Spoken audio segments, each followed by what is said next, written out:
I, Usman Jabata. Do affirm that I will speak the truth. I will speak the truth. The whole truth. The whole truth. Nothing but the truth. And nothing but it. So help me God. So help me. Thank you very much. We know Mr. Usman Jabati, but Mr. Jabati does not know. Maybe he does not know all of us. So can we start the introduction from there? Good afternoon, MD and the committee members. I'm Honorable Lavin Jason, a National Assembly member from the southern part of the county. Good afternoon. I am Kabu Salah, specialist subject matter. Yes, good afternoon. I am Honorable Amal Kamara, member of the committee. Afternoon. I am Honorable Nobody Judges. Afternoon. I am Honorable Jibimbayo, North Lagos. Yes, good afternoon. Daniel Cactus, Deputy Clerk, Legislative Business and Programs. Good afternoon. Momoduba, Senior Committee Clerk and the Clerk of the Committee. Thank you very much. Honorable Swaibu Ture, Chair of the Public Petitions Committee. On South, member. Honorable Kewalan Fufana, member of the committee. Mrs. Hadidande Jai Jafi, a special subject matter. The rest are press, and the clerks. So, thank you very much. Then we listen to Mr. Jobati. Like I said, we requested for this meeting for us to hear you and later be written to you. So now we will listen to what you have to say. Thank you.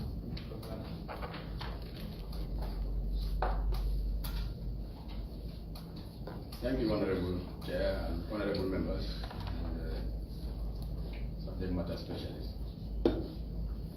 The purpose of our requesting for audience was the fact that the issue that happened at the Port Authority was an allegation about fraud.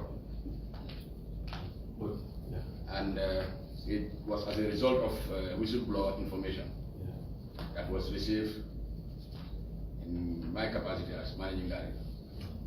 So immediately the information was received, we convened a senior management meeting in which the issue was discussed.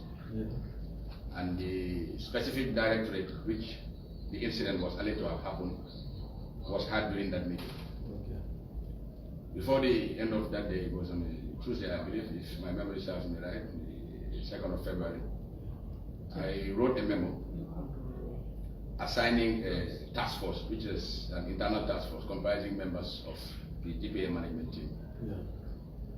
Based on the information that was received and what was the intention of the investigation to unearth. So the selection was made based on that objective.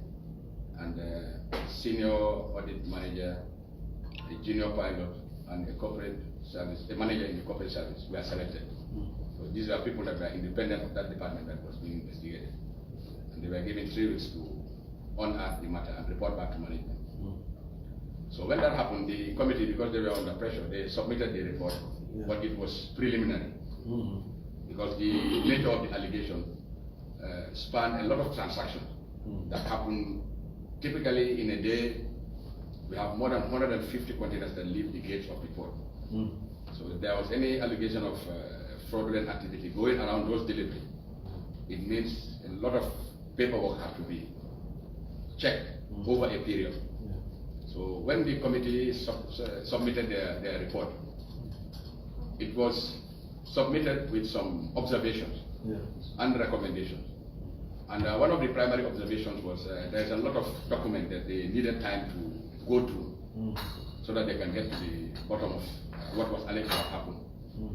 And because of the constraint of time, they recommended that further investigation be done in the matter. So with that, the committee report was tabled at the board of directors of the GPA with a prayer that the committee were limited because of the time and the required expertise to unearth what was alleged. And then the prayer was for the board to allow the matter to be escalated to the competent authority to do the proper investigation. And that's how the board accepted the prayer, and then a letter was sent to the Inspector General of Police inviting them to come and do a more detailed investigation. During the course of the engagement with the Inspector General of Police, that office, the IGP, wrote back to the GPA suggesting that we invite the National Audit Office because of the nature of the exercise that they were expected to do. So from there, we, as management, also wrote to the National Audit Office and invited them to engage and conduct the exercise with a specific terms of reference. And in that exercise, the National Audit Office was also required to go even beyond the period in which the allegation was reported. So they were asked to do a period even in excess of what was reported. So we wanted them to cover a longer period. So they have ended, and as we speak, there was a request for extension of time to provide responses to some initial findings from the National Audit Office, which I am aware, and I had participated in the right to provide the necessary response to some of the queries that the National Audit Office had raised. So there's all indication that the National Audit Office will sooner rather than later complete the forensic investigation, as it were, to come out with a detailed report as to what they may have found that had transpired surrounding this incident. So that was the main reason why we thought we could humbly request this eminent office to allow the time to complete the exercise, and then the report by the experts would be made public. The other reason also, Honorable, was that the report was preliminary and inconclusive, and certain individuals, staff members and consignees, clearing agents, and a lot of individuals were mentioned in the preliminary report, which we deem, if there is nothing conclusive, it will not be fair on those individuals to name them in a scandal only for an audit report to come out and exonerate them. And then again, the people that were alleged to have been involved in the transaction, these are the staff that are involved in all these administrative processes. According to the whistleblower information, were junior officers working on their supervisors. So when the matter was escalated to the board, that's why the decision went to reprimand, according to our service rule, even those people who were the supervisors of those specific units. So all those decisions were taken by the board, that administrative practice would dictate that if there is an allegation in any specific unit, it's not only those that are alleged to have been involved, but those that have supervisory role also must also be called to bear in the whole issue. So all these decisions were taken at the level of the board of directors. And the specific provision that we invoked in our service rules was what we call interdiction, where they will be placed on half salary until the outcome of the investigation. So honorable member, chair and honorable members, this is the issue why we humbly requested to have this audience. That as an institution, we acted on whistleblower information, and we did what we thought at the time was administratively correct in terms of trying to unearth, and with all the intention of making it public. Thank you. Okay, thank you very much. Mr. Jobate. So for the sake of clarity, I would allow you, if you have any questions, to clarify, for you to clarify before you. Yes. Thank you. Mr. Jawai, thank you for your appearance. My concern is you remember this National Assembly passed a bill called access to information. Access to information. And information is key. But your explanation shows that the investigation is not completed. You are going to a further level. Now, do you have a time frame for this investigation that you intend to do with other people? Is it the police are involved? And in fact, even if they are at another stage, what stage? Can we be informed? Okay. Thank you, Honorable. As I mentioned earlier, the information that is credible at this moment is that there was a request for extension of time from our office to the National Audit to allow us to respond to some of the issues that they have brought out in their draft report. Because that's normally the process with auditors. They will produce a draft report and raise certain issues and then request for management response.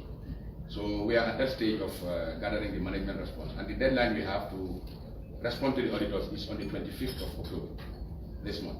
So thereafter is now the National Audit Office who have to finalize their report and then submit to management. So with all expectation, we believe that before the end of this year, we should get a final report from the National Audit Office. But it's just an expectation, like I said. We will only know when they pull out from the audit. And that is going to happen with certainty after the 25th of October, which is the deadline that they have given as extension to respond to some of their queries. Thank you. Yes, I told you raise your. No, it's a similar question. It's a similar Yes, it looks like there are two major concerns that are raised. One is the time frame given for proper investigation. It's not far for the report to come out. It's not far. That is one concern. And then you want to come and give us the full report. So that those who may be presumed, they are presumed guilty, presumed not guilty. So if the report comes out, it may keep them. That is one of the reasons. And you are asking for us to allow time for that to come. And then the other one is not to tarnish the image of those who may be criminally wrong. Those are the two main reasons we have, right? You're very right, Unless anybody has any questions for Mr. Jawadi. Yeah, I think we are relating on the fact that we earlier on ordered for something, and he justified the reason why that is not happening. I think that is the justification that we are admitting that what he put to us have justified that they need time. Yes. So I believe with what he presented to us, we are convinced, and we can give him the time. Yes, to me, I feel we are convinced. No. What we are saying, we've heard him, and then we are going to convene again and discuss the information that we have had. That is the position. But if you don't have any questions for him, if you feel that all your doubts are clarified, then we can use. Yes. Yeah, thank you very much, Honorable Chair. Just add on to what Honorable Sao said. I'm a bit concerned about the time frame when some investigation will be concluded. I understand there are process and procedures involved, and then what we want is for the investigation, for you to exhaust all channels and make sure you get the best out of the best. Don't allege somebody, let somebody not be alleged. At the end of the day, we find out that he or she is innocent while everything is related to the public. That will definitely be very unfair. So what I want to urge is whatever that you are doing, you fast track it, but make sure you do it accordingly. That is very important. And I believe before the end of the year, this will be done. Since you said on the 25th of this month, you will. That's the deadline the internal audit gave you to respond to some of the queries they raised. Then after that, the national audit will come.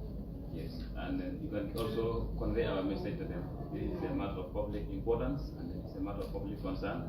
So whatever that is to be done, let them expedite the process and probably before the end of the year, so that we can have this thing done.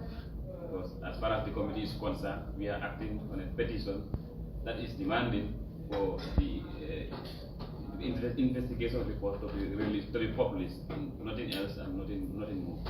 So and then that's the line we are going with. So but with your explanation, as I said earlier, let's make sure we know the process accordingly with our thoughts and then you get the best out. Thank you. That's my answer. Thank you, Honorable. Yeah, thank you. I will start by telling the DG, thank you for very, how do I say, giving the National Assembly the ultimate respect it deserves. The issue at hand cannot be downplayed. The good fortune out of it is that internally you've done your investigations, and those investigations have substantiated what was earlier alluded by the whistleblowers. So which means that it has gone beyond any iota of doubt that yes, there were certain things going on which was abnormal.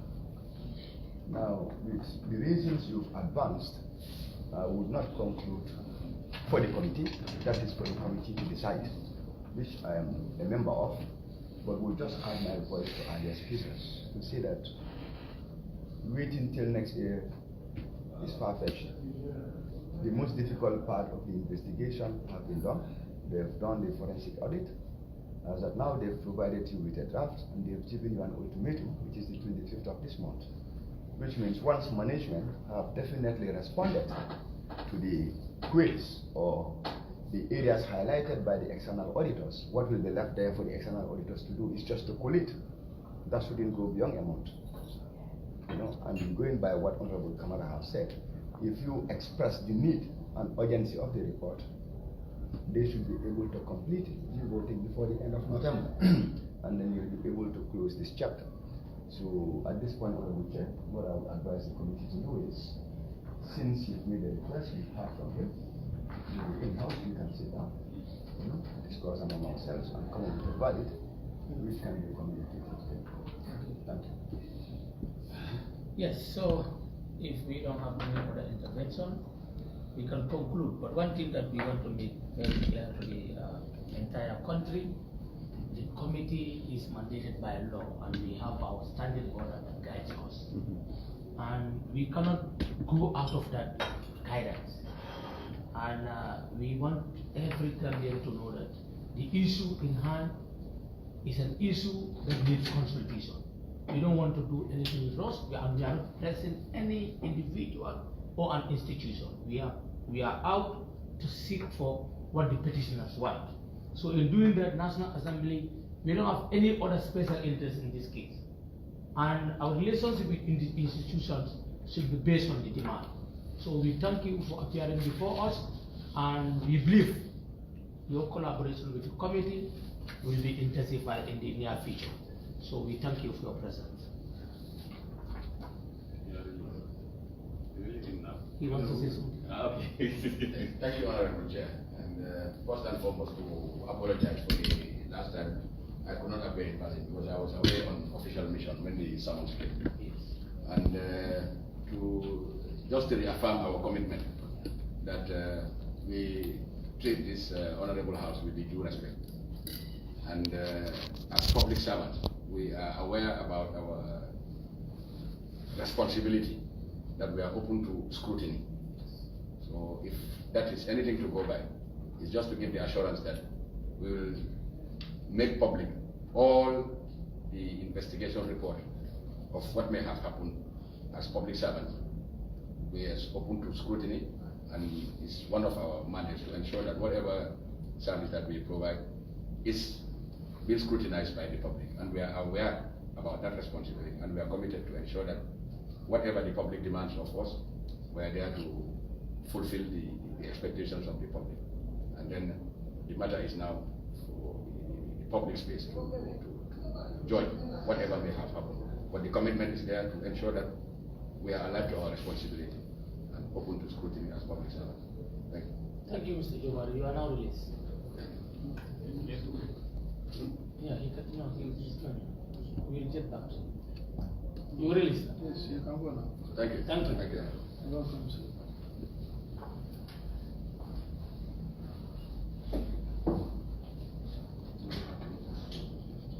Yes. Yes. Thank you. And the press release. Yes, Mr. Jobari, thank you. And this bonus. All right. Thank you, sir.